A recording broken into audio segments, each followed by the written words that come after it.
Hello and welcome to the Oxford Forum for Questioning Extremism's third event of Michaelmas Term, Can Rioting Ever Be Justified? Tonight we will explore the ethical and pragmatic concerns surrounding rioting and whether it can ever be justified within liberal democracies. Rioting is of course not a new phenomena, but has recently returned to the public conscience.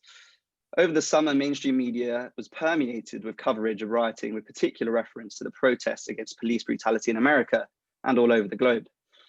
Certainly, this is a sensitive and controversial topic that we are exploring today, but our aim as a non-partisan organisation is to provide an honest, respectful and open discussion on the issues of our time. We would like to take this opportunity to say a big thank you to our sponsor, T45, a new news service providing the facts we need in this age of misinformation. Today, we'll be spending around 45 minutes in discussion and leaving 15 minutes at the end for questions from our audience. If you press the raise hand button in this final segment, I'll be able to unmute you and you can ask a question directly to our panelists. It's my pleasure now to introduce the fantastic array of guests we have this evening. We have Dr. Avia Pasternak. Avia is a political theorist at UCL who has won international recognition for her defense of rioting. We have Sir Adam Roberts, leader of the Civil Resistance and Power Politics Project at Oxford, one of the world's leading academics on protest and civil movements. We also have Peter Ackerman, founding chair of the International Centre for Nonviolent Conflict, the globe's leading organisation supporting education on nonviolent resistance. Finally, we have Dr. Jonathan Havercroft, author of the British Academy prize-winning paper, Why Is There No Just Right Theory, and Professor of Politics and International Relations at Southampton University. It's truly a panel of academic heavyweights. Thank you all for donating your time to tonight's discussion. Before we go on to the speakers' specific positions, I'd like to hazard a preliminary definition on rioting as a violent or threatening public disorder caused by a group or crowd of persons acting in concert. This may include attacks or threats of attacks against authority, property, or people. This is by no means a fixed definition, and I'm sure our panelists might want to provide amendments and additional caveats on how we ought to conceptualize rioting over the course of this hour. So now we'll begin by offering each panelist a few minutes to propose their thoughts on the question, can rioting ever be justified? So Adam, can I start with you? What are your thoughts?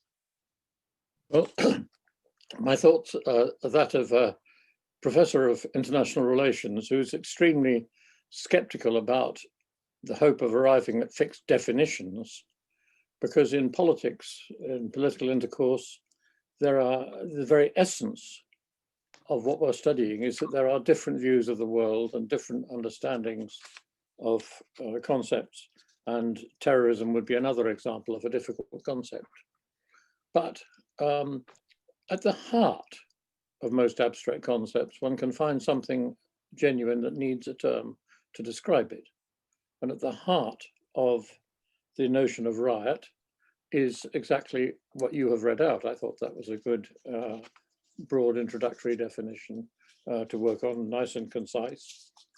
And if we're talking about violence getting out of hand, I just say, yes, of course it's possible to imagine circumstances where it's justified, where violence of desperate people, whether on grounds of persecution or on grounds of extreme poverty or whatever.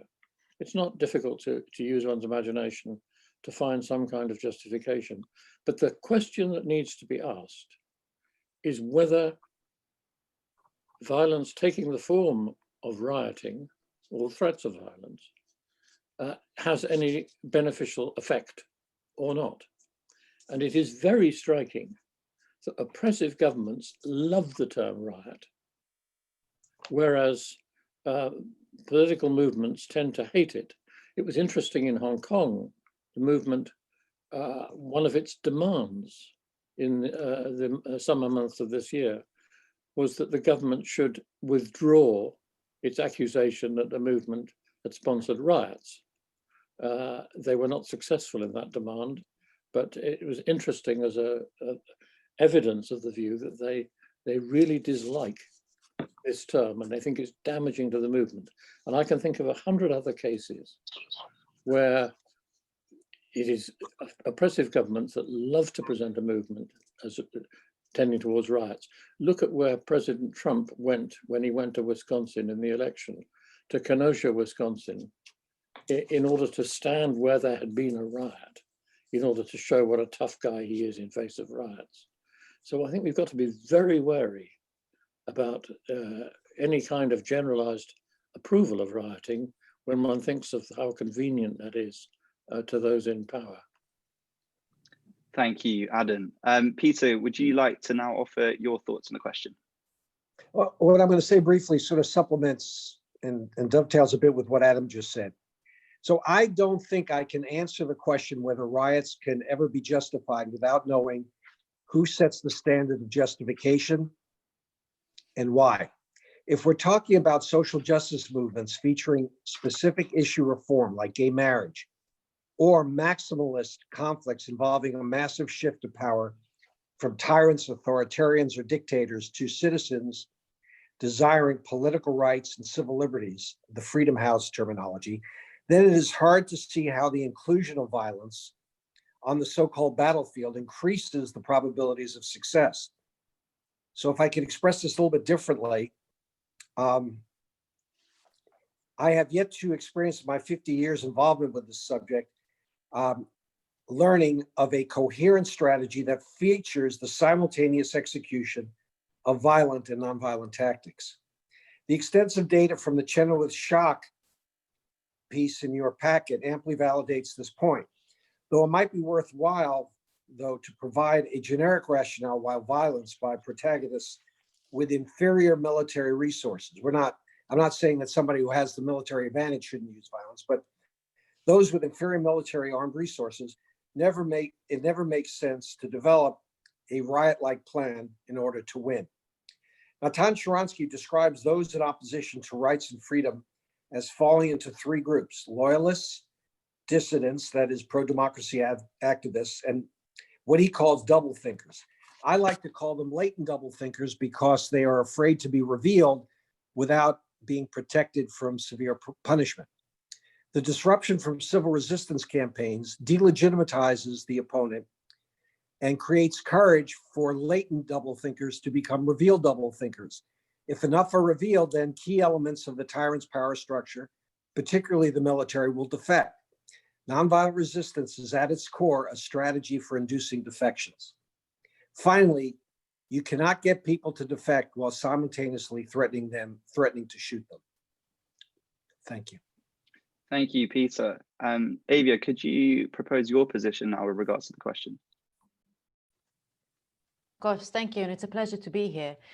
I think that indeed I concur with both Adam and Peter in saying that in order to advance our thinking about this problem, we need to narrow it down, right? So a riot can mean different things, and the study, for example, that Peter referred to about the impact of violence and non-violence resistance, the way they refer there to violence, they refer to things that go far beyond riots, right? Kind of more armed resistance, for example. So I think that it is important that we think about what we mean by a riot and also in which context. So to my mind, when we try to zoom in, for example, on the recent protests in the US, there's two interesting features here. First of all, I agree with the definition that Freddie provided, but I have two caveats. First of all, I think what's interesting specifically about riots, and I'm going to use quote marks for a moment,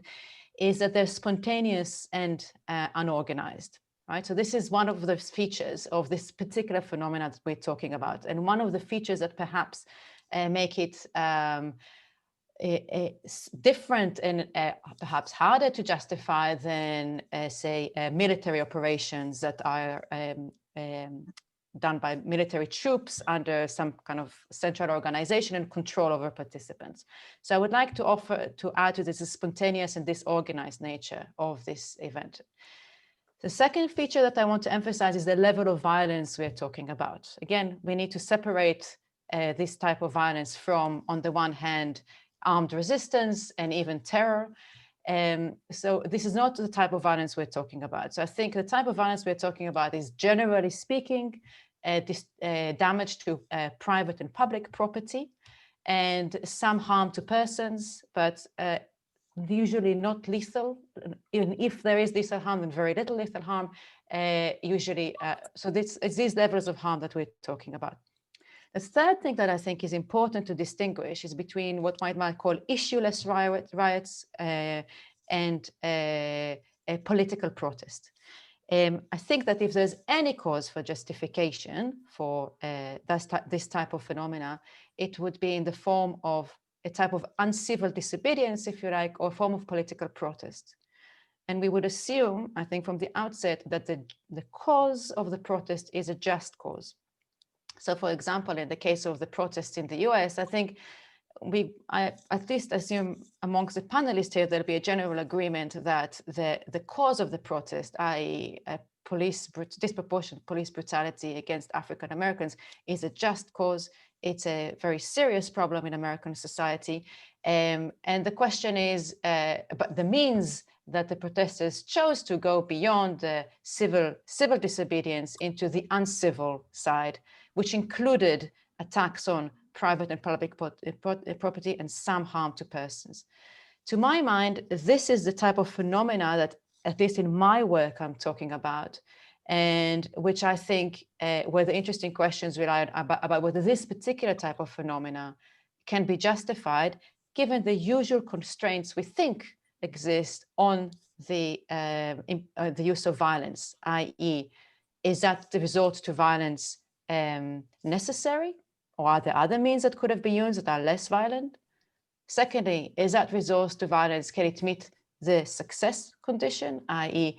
is it a way that could produce conducive to the goal of the protest? And thirdly, is the harm that it inflicts is proportionate?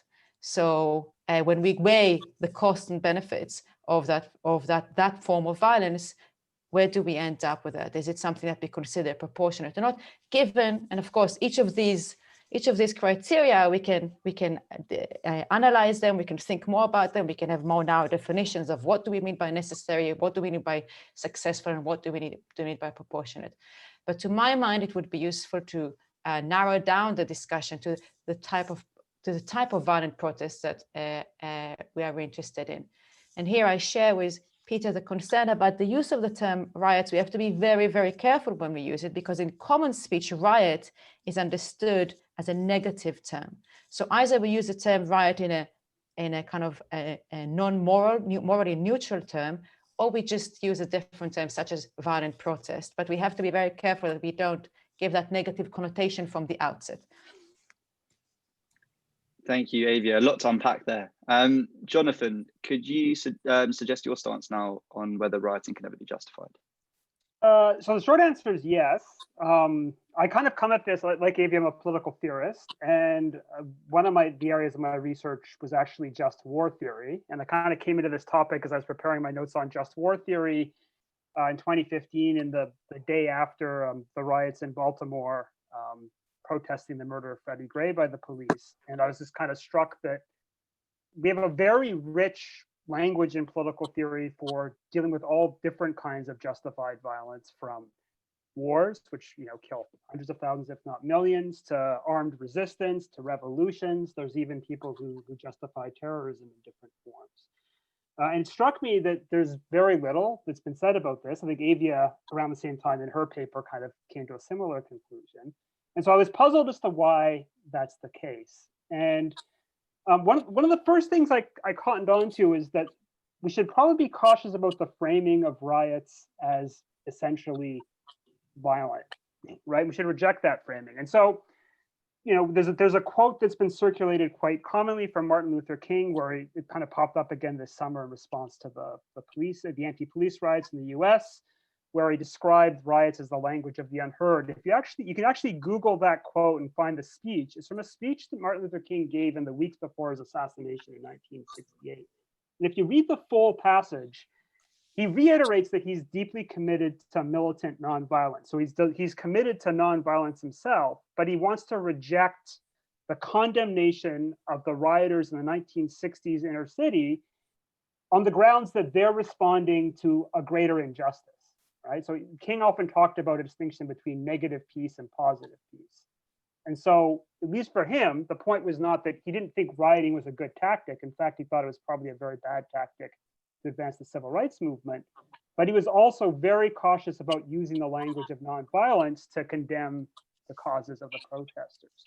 Contrast that with, I'll pick up on something Adam said, contrast that with Donald Trump and Joe Biden, right? Neither of them are committed to nonviolence, right? Like Joe Biden voted to authorize the Iraq war, and he certainly, through his life as a politician, certainly supported many causes of violence that are kind of far more significant. He spent the summer condemning the riots as violent, I think partially for strategic reasons, while acknowledging the kind of the grievances that riot expressed. And I mean, the idea that Donald Trump's committed to nonviolence when he kind of spoken in favor of groups that have kind of done other violent activities in the US and kind of supported police actions is, I think, absurd. So I'd suggest, first of all, we should be cautious immediately linking riots to violence. I think another way of thinking about riots, this is what I said, we had an exchange beforehand, is to think of it as actually a breach of public order.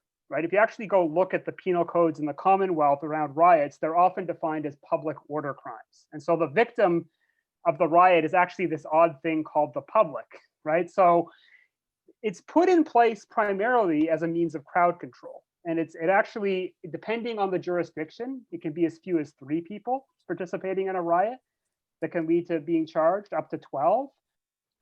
So it actually doesn't have to be a very large crowd. And it doesn't actually, you don't actually have to be violent in order to be charged with the crime of riot. So another kind of a very common police tactic during a protest is to declare the protest getting out of hand, issue a riot order. There used to be something called reading the Riot Act, if you've heard that expression. Essentially, the police on the site have to issue something called the dispersal order. And then anyone who's still present on the site of where this protest or action is taking place is then guilty of crime of riot. So you can actually, authorities can and actually have used it as a means to kind of control crowd and protest. So I think it's worth kind of keeping that in mind and being a bit suspicious sometimes. There's a very famous media clip this summer of the CNN journalist Omar Jimenez, who was live on air in Minneapolis as the riots were going on. You could actually hear in the background the police speaker blaring out the dispersal order, and he was arrested live on TV. And he actually was guilty of a riot for being on site when whatever. A very common police tactic is actually do something called overcharging to disperse a protest, right? So basically, you essentially arrest him as he was, don't intend to charge him with a crime, but use it as a way to break up the protest. So in my work, I kind of suggest that why riots are perhaps so disturbing is that they breach the public order in kind of multiple ways. If they're kind of have some kind of political motive, they're working outside the normal political process.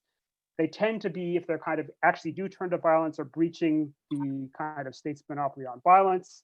And they actually are law breaking by their very nature. Although the curious paradox of the riot is it's the law that gets to decide if the riot's taking place. So I think it's worth thinking that through as well. I think in terms of the justifications, I kind of agree kind of fairly closely with Avia's position that most riots are not justified. In fact, if you look at the social science literature, there's all kinds of different riots. So you can riot in response to a sports victory.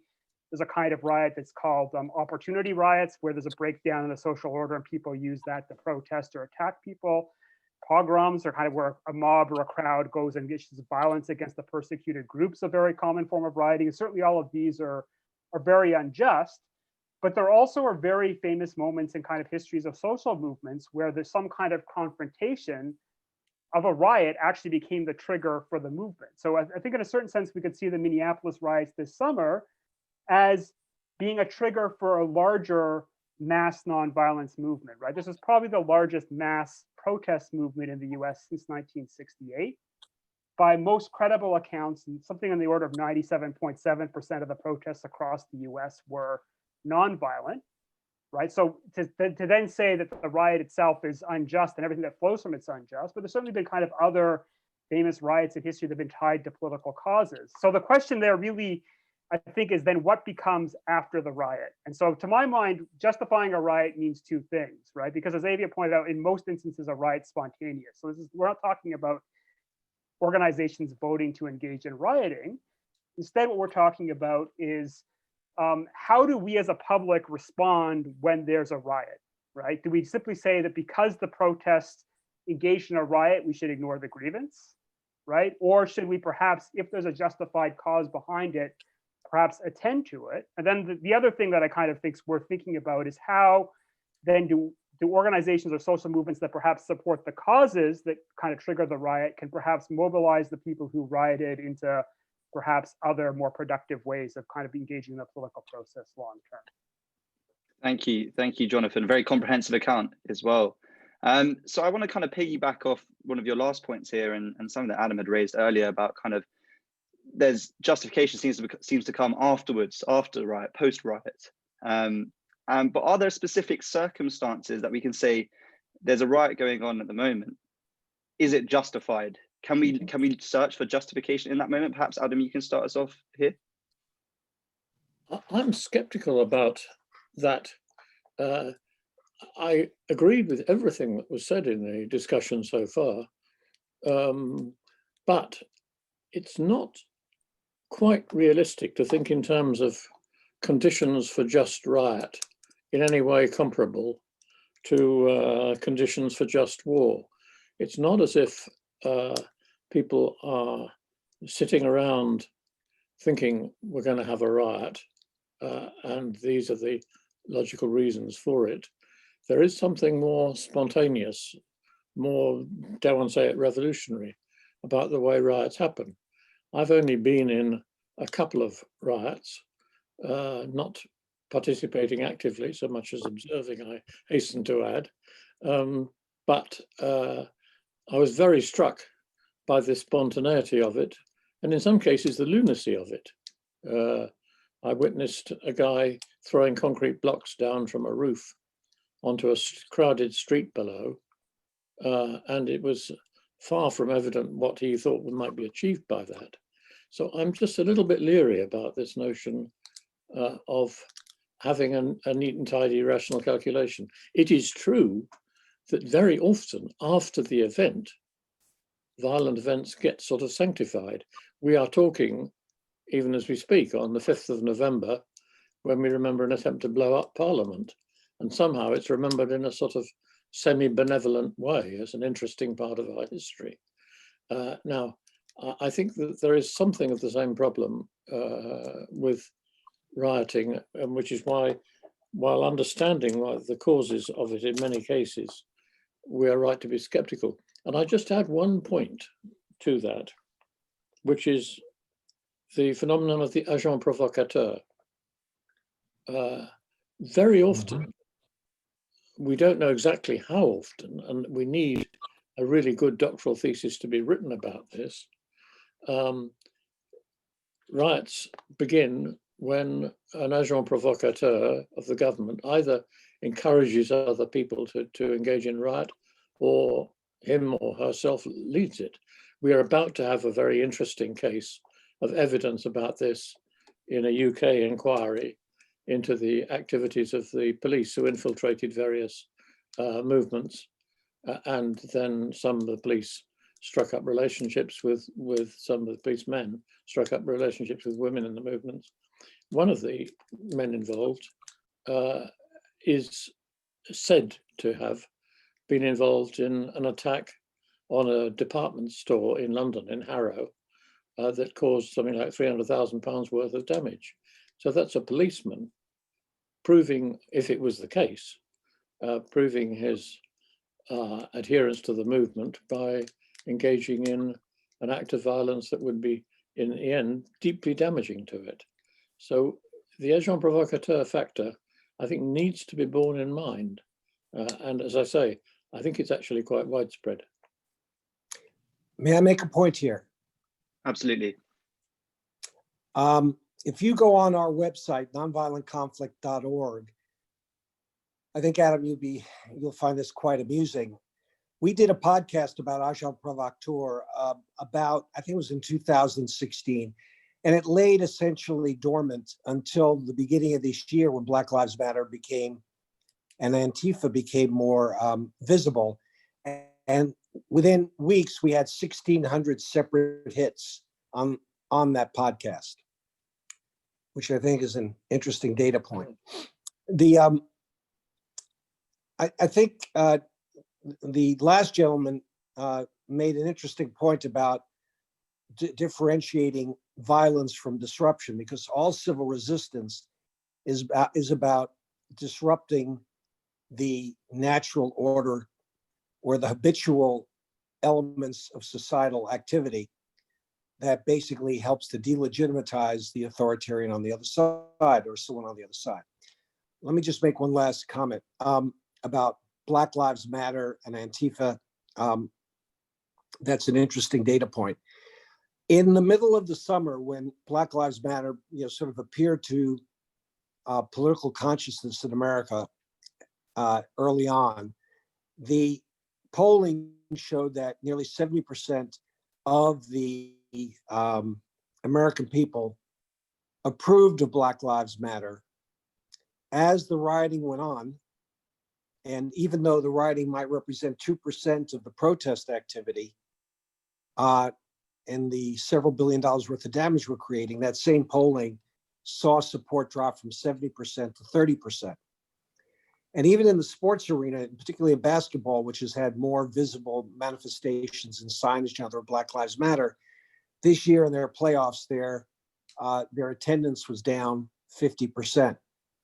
The point being is that the violence might be justified in moral terms, but it is certainly proven to be counterproductive in terms of whatever Black Lives Matter is proposing as their platform.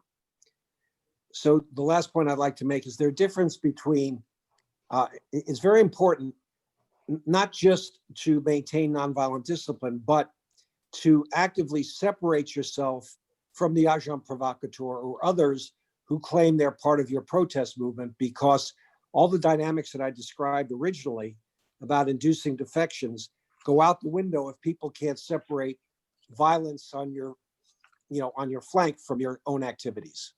Thank you.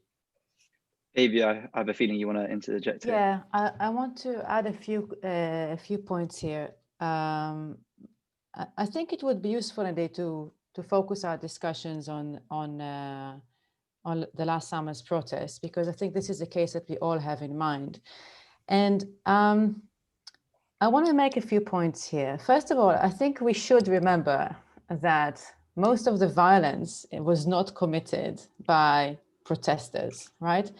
Not before the protest. So the protesters are actually a response to actions of much more serious violence that were committed against African Americans in the US by police officers. So you have to remember, this is the first act of violence against which this violence is a response, and if you like, a form of a defensive response.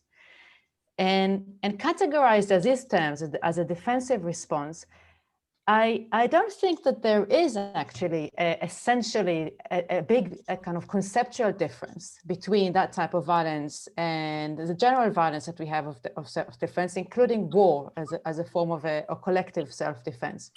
So if we generally think that a people or a state has a right to defend itself against an unjust attack, I don't see why we can't think in similar terms on communities within the state, as long as certain conditions are in place. And we also have to remember that at least when you listen to protesters, when they speak and they say, we've tried everything else and nothing works.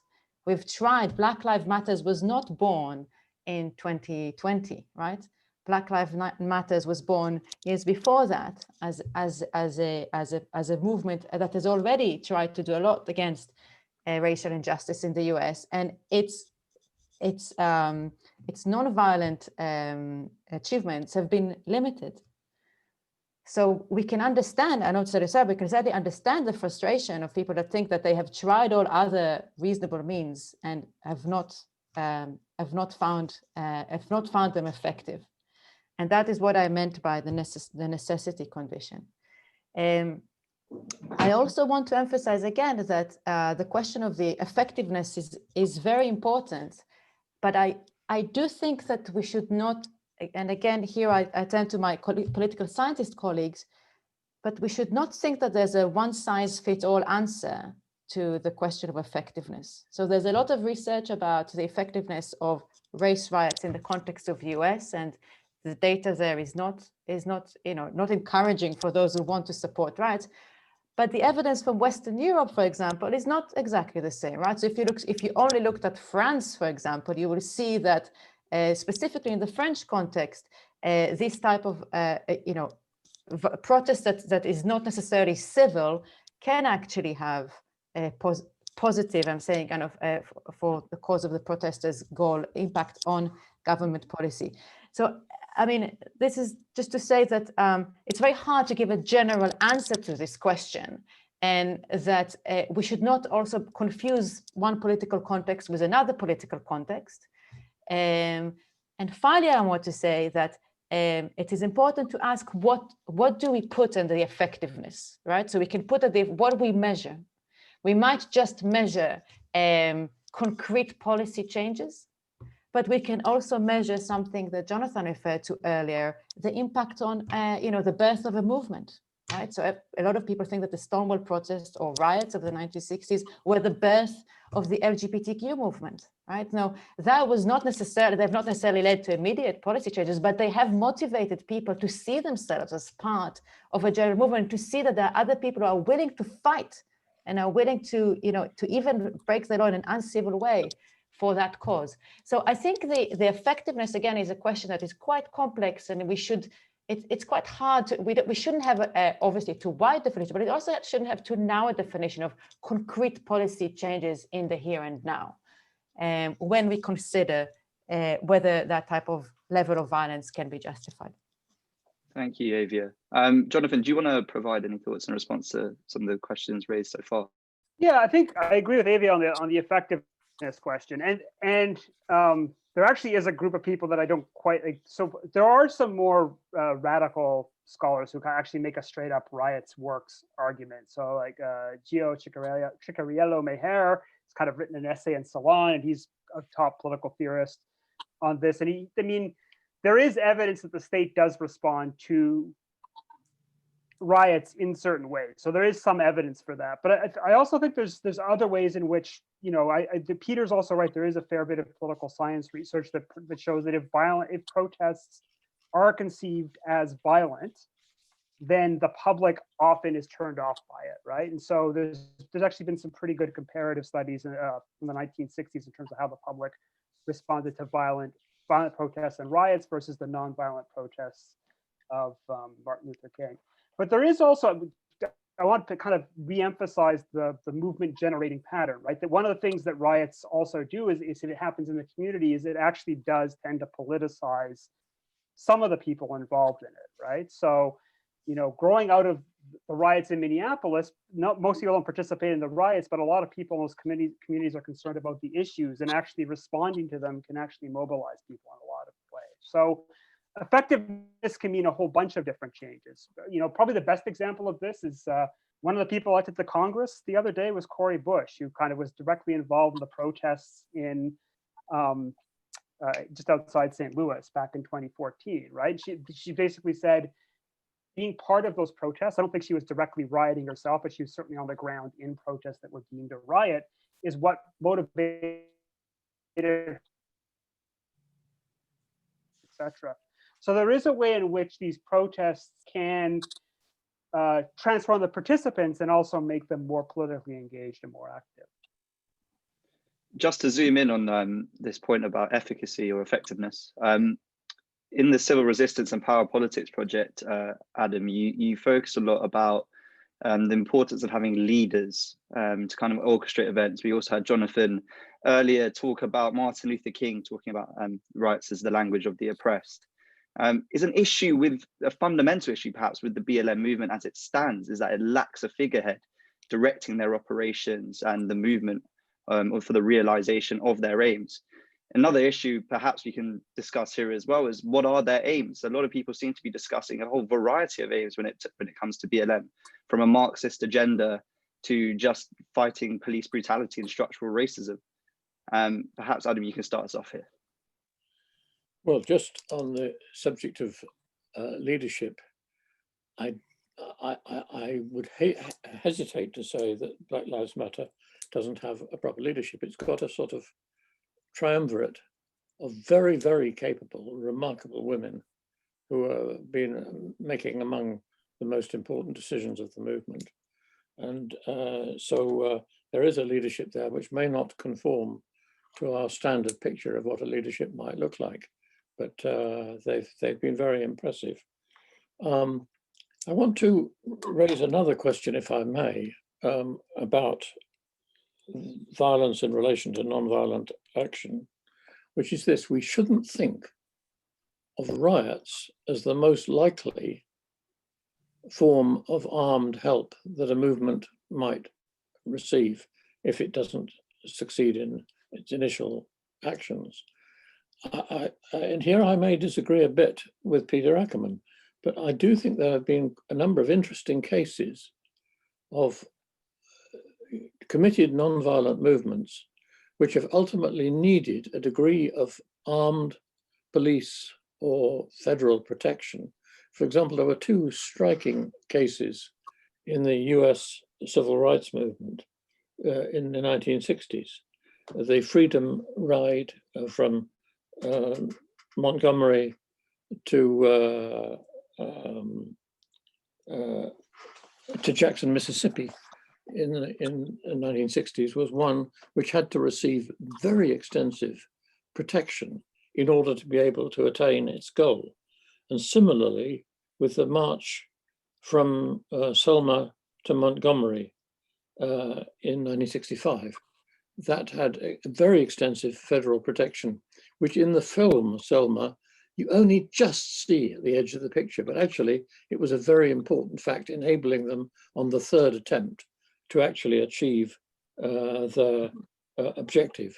So I think that there are other forms of disciplined armed violence that may on occasion, and I emphasize it's on occasion, be necessary to enable a non-violent movement to achieve its objectives. Would anyone like to respond to those comments made? I just want to say that sorry, absolutely right, that the civil rights movement, the element of violence for self-defense was an essential part of the movement, and it was recognized by, by Martin Luther King himself, right? There's the famous reporter who comes to his house and tells us to be careful not to sit down because there's a loaded gun there, and this is just for self-defense. I think they're very much aware that violence just for the purposes of self-defense can be justified with the direct dangers that they were facing. Yes. May I comment on that? If you look at our movie on the Nashville lunch counter boycotts, at a certain point, the police weren't helpful, but at the end they were. But what you're talking about, Adam, is police protecting civil resistors against the violence of opponents. It is not the perpetration of violence by the civil resistors. Absolutely. Because if they had, the police wouldn't have been as forthcoming in the protection. So I think we're talking about apples and oranges here. What we're asking is there a justification for violence in pursuit of a goal? And in that case, my answer remains the same. Does the nonviolent discipline induce the military, the police, to ultimately come to the side of the civil resistors to protect them? The answer is yes. But let's take another case like in Syria, where there was an extensive civil resistance beginning in 2011, and then the Syrian military defected, and then they determined, can you still hear me, by the way? Yes. Yeah. And then they determined the best way to protect the civil resistors was to basically start an armed civil resistance against the Alawite military. And what we have now is a half a million to 600,000 deaths and 5 million displaced.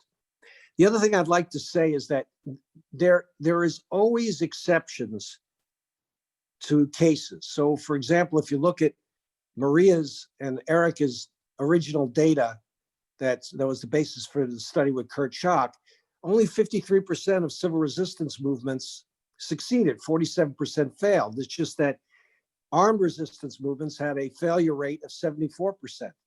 And if you look at the last 20 years, that spread between successive civil resistance movements versus violent resistance movements has widened to almost 32, 33 points of percentage. So you can always find you can always find examples that are exceptional, and I respect those.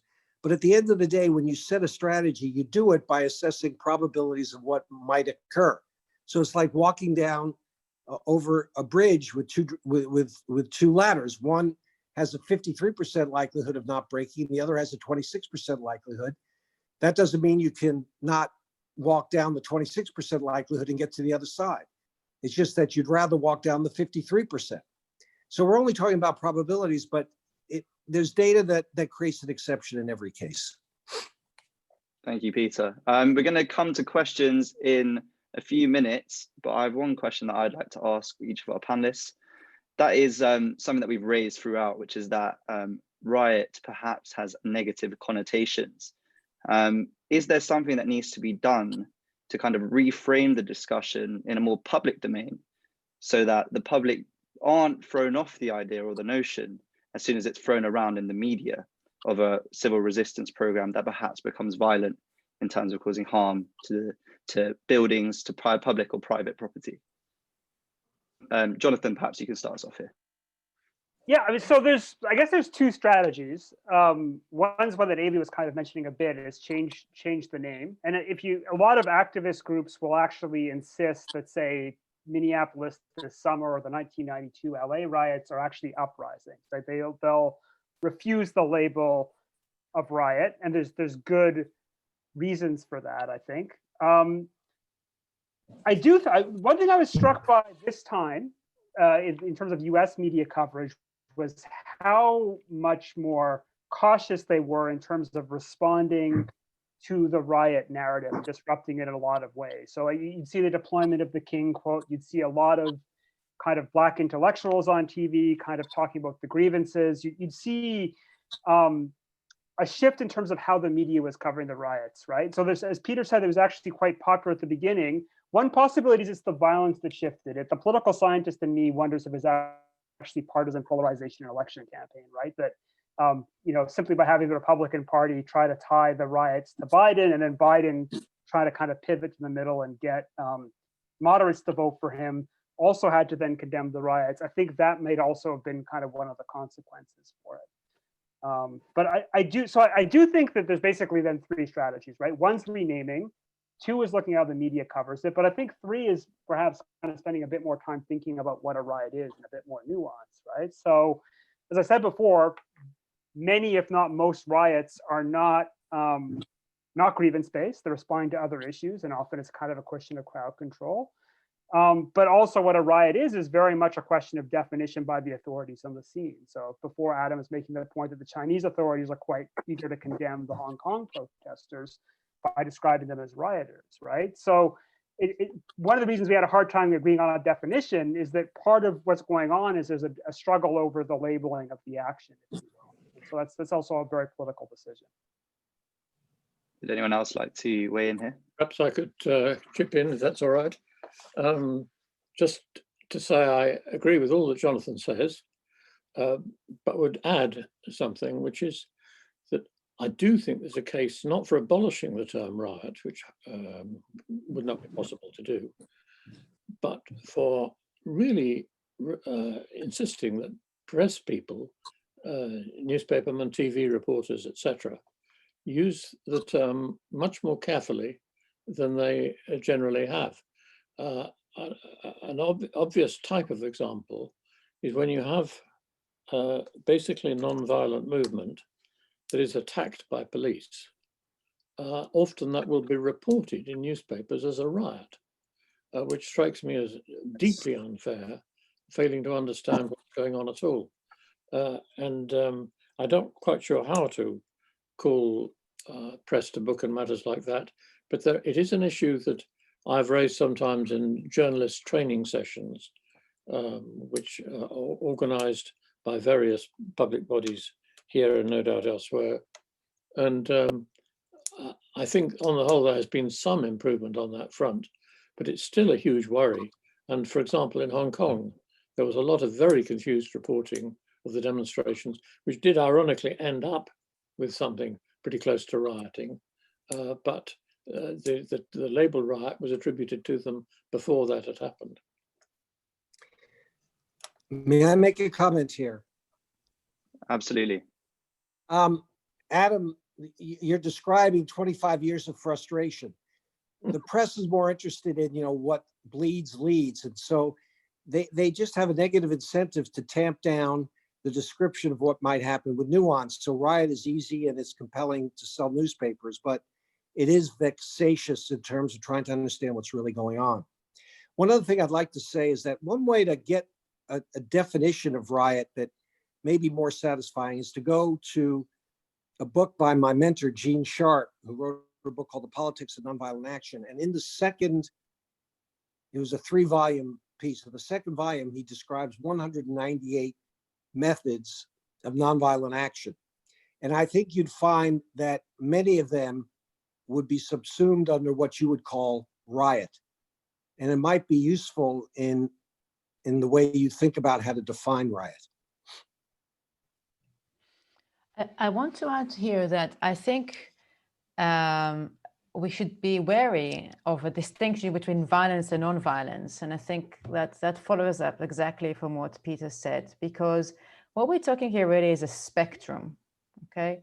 And on the one end of the spectrum, you might find, a very, very peaceful demonstrations. And on the other side of the spectrum, you might find terrorist acts. So what do you have in the middle? So just to give another example, think about the attacks on public commemoration, statues, and so on and so forth, of Confederacy symbols in the US or slavery symbols in the UK. Enslaved persons, traders, and so on and so forth.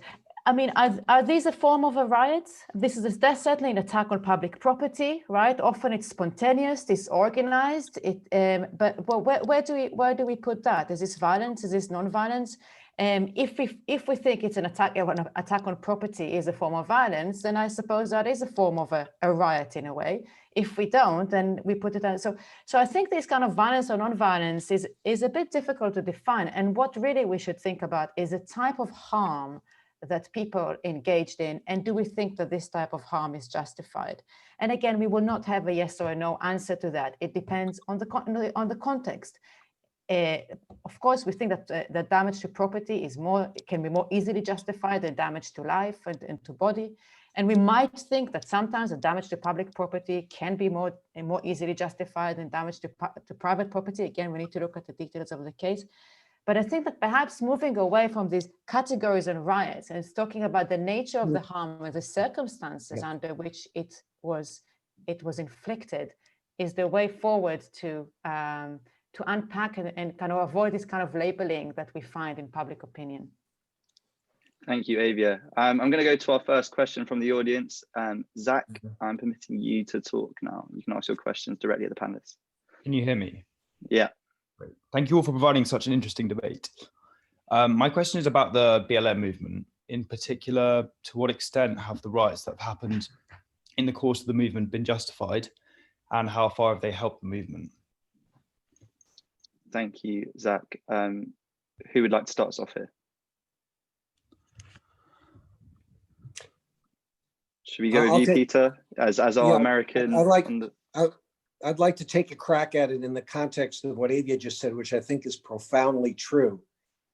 One way to think about whether something about the justification for violence as sabotage or violence in other effects is the harm it does to a movement. Now, we have the data that's overwhelmingly clear now that to the extent a movement has violent effects, it diminishes the participation by the public in the movement. There's no doubt about that correlation. And so that's a negative as you move towards violence. But if we now take that and then answer the gentleman's question, is that Black Lives Matter's movement has been hurt because it hasn't separated itself from the most violent manifestations. And so the popularity of Black Lives Matter has declined. Had they said, we have our goals and we are maintaining nonviolent discipline, and those who are not, we don't share, we don't approve of that, I think that their ability to expand the movement and sustain it within the United States would have been much better than it is today. Thank you, Peter. We've got quite a few questions, so I'm gonna go on to another from the audience. Zoe, I'm allowing you to talk. Hi, yeah, my question is also about the BLM movement. So this year, a video went viral of a crowd of BLM protesters surrounding a woman, and she refused to raise her fist in support of this movement and were basically verbally abusing her. So my question is, should rioters be able to coerce people's participation or censor other people's conduct? Avia, would you like to start us off with this? Sure, that's a great question, Zoe. Thank you. I'm not going to comment on this particular case because, you know, let me offer some general observations. So one question we need to think about is whether people have a duty to participate in the protest, and whether they have whether they have a duty to participate in a specific type of protest.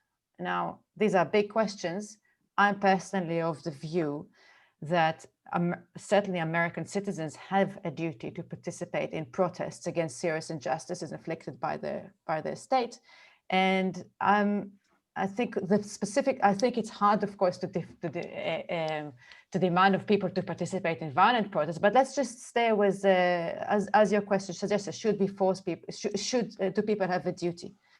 Now, does this mean that if you have a duty to participate, does this mean that other people can enforce participation upon you? I'm not sure that the answer to that is yes. Probably the answer, in my view, is no. I think that it is, it really depends on it could be that a specific person has a reason why they cannot participate. It's too costly for them, or perhaps a specific woman didn't associate herself with a raised fist and have other ways of discharging this duty. So the fact that we recognize that people have a duty to participate in protest doesn't necessarily mean that we can go around and force people to do that in the way that we think is appropriate. There are various ways to discharge this duty, and we allow individuals to choose the way that is most appropriate as they see fit. So I think there are kind of two stages to this analysis, and what I think one is correct. It sounds to me, I haven't seen the video, but it sounds to me that way of crowd enforcement is very problematic. Thank you, Avia.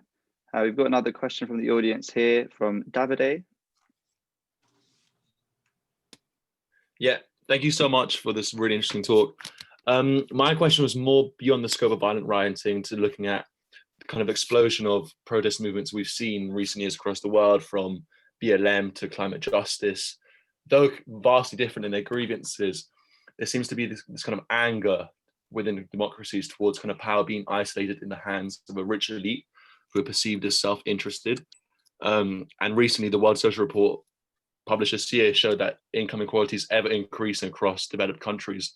I was wondering what the panel thought about whether the rise of protests has been linked or is kind of exacerbated by rising inequality across these countries, and how we can deal with that. Jonathan. I can take a stab at that. I mean, so it's a good set of questions. So one thing to know is actually rioting is significantly down globally, if you kind of look at the stats. So there's been a pretty significant decline in rioting globally as a form of protest, but there's actually been a rise in lots of other forms of protest globally. So that's the first thing to kind of keep in mind here. Yeah, short answer is yes. Like, we know very much in political science literature that rising inequality leads to greater dissatisfaction with the system. It also makes the system, the political system, less responsive. And when the kind of normal, I call it, processes are not responsive, quite often people take their to other areas. So that's kind of pretty basic kind of comparative social science. I think the other big kind of changing factor here is the kind of rise of basically internet, social media is kind of fueling social movements, right? So there's an earlier question about the lack of clear leadership in Black Lives Matter. I agree with Adam, there certainly are leaders, but a lot of these new social movements are kind of very deliberately adopting a network strategy as opposed to a leader strategy, right? So we often talk about them as hashtag movements. The idea being that as long as you kind of agree with the general principles of the movement, you can join it. So, you know, Black Lives Matter, the Me Too movement. You can think of Extinction Rebellion in a certain sense as also kind of adopting some of these tactics, climate justice, right? So these are a lot less kind of centralized, and it's, I think, largely driven by social media impact. Thank you, Jonathan. Anyone else want to add any comments here? Can I make a point here? Yeah. I think words matter a great deal. So Time magazine honored the Man of the Year, the Woman of the Year as the protest movement. And one of the things about civil resistance is that you don't succeed unless you diversify your tactics. So protests are just one of many tactics. Gene Sharp, as I said, enunciated 198, but there are tactics like boycotts and strikes that were by far the most important in South Africa in the 80s. So we have to be careful not to conflate protests with nonviolent resistance or civil resistance. So they include many more tactics, and the data is pretty well there too, that unless you diversify your tactics, your chances of winning are going to go down. And the last thing, that there's a piece by Erica called The Future of Civil Resistance, where she points out that the success rate of the last 15 years of nonviolent resistance movements have gone down, coincident with the end of the third democratic wave and the 14 years we've had of backsliding into authoritarian rule. And she said one of the reasons is that too many people think that nonviolent resistance movements can be generated by the internet. That's not enough. So I'll leave it at that. Thank you, Peter.